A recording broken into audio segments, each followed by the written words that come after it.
वो मिर्जा जहन्नमी के बारे में किसी ने कहा है, क्योंकि जो रोजाना उसके बारे में कहे फिर हम रोजाना आगे से जवाब भी देते हैं।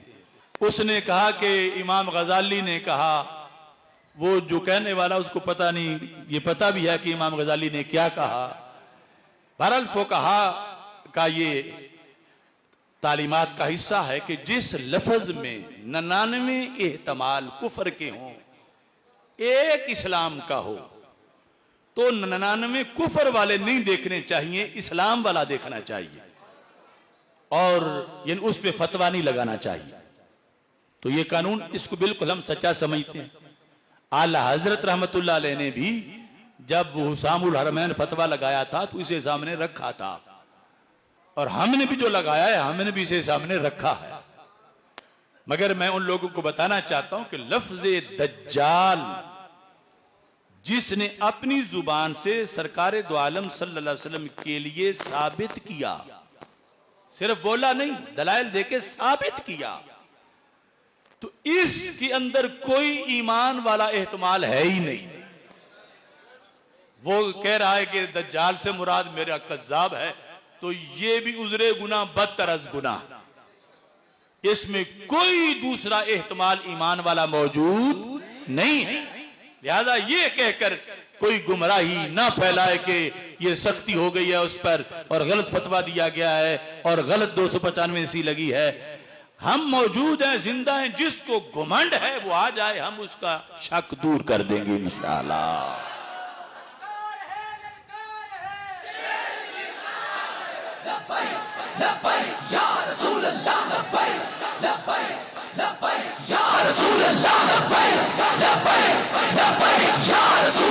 कुछ लोगों ने सुप्रीम कोर्ट की तरफ से, उसके जजेस की तरफ से और किन की तरफ से ये दिया हुआ है कि किसी किताब का कोई हवाला कोर्ट करे, वो जितना भी गलत हो, वो कोर्ट करने वाले पर वो जुर्म नहीं आएगा, असल तो जिसने लिखा है उस पर आएगा।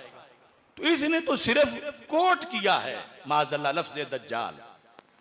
तो मैं कहता हूं सारी ज़ुर्रियत मिलके, वकील, जज, जो भी उसके धड़े में हैं, हमें वो किताब बताएं जिससे उसने कोर्ट किया है।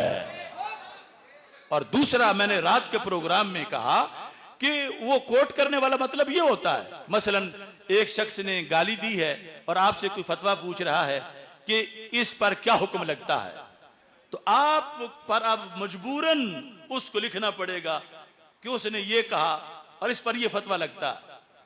तो जो मसला वो बयान कर रहा था कि अहले किताब की बीबी से निकाह जायज है, अगरचे इब्ने उमर रदी अल्लाह तआला अन्हु का तो इख्तिलाफ है, तो वो तो मुतलकन भी बयान हो सकता। उसमें मजबूरी क्या है कि वो माज़अल्लाह फुलानी ये बकवास करती हो तो फिर भी मेरी शादी उससे जायज है।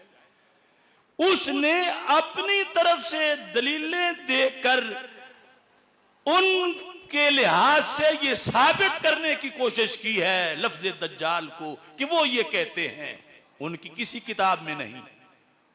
ये वो नहीं जो सिर्फ हिकायत और रवायत करना होता है, ये है कि किसी बात का पूरा हामी होना, उसको साबित करना।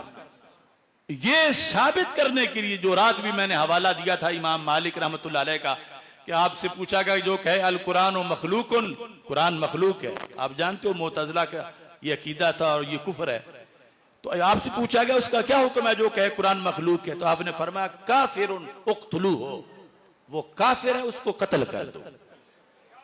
अब जब मसला पूछने वालों ने उसको जाके बताया कि ये फतवा है, तो उसने कहा इमाम साहब के सामने आकर कि आपने वैसे ही फतवा दे दिया, इन्नमा हक़ैतुहु, मैंने तो कोट किया था, सिर्फ मैं अपनी तरफ से नहीं कह रहा था, मैं तो उनकी बात कह रहा था कि वो ये कहते हैं।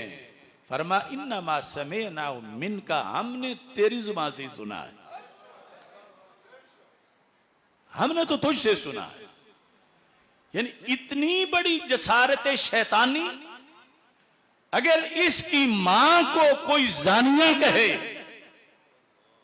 और इससे कोई पूछे आकर कि तेरी मां को जो जानिया कहे उसका हुक्म क्या है, तो ये साइल को कहेगा शर्म कर, कोई लफ्ज बदल ले।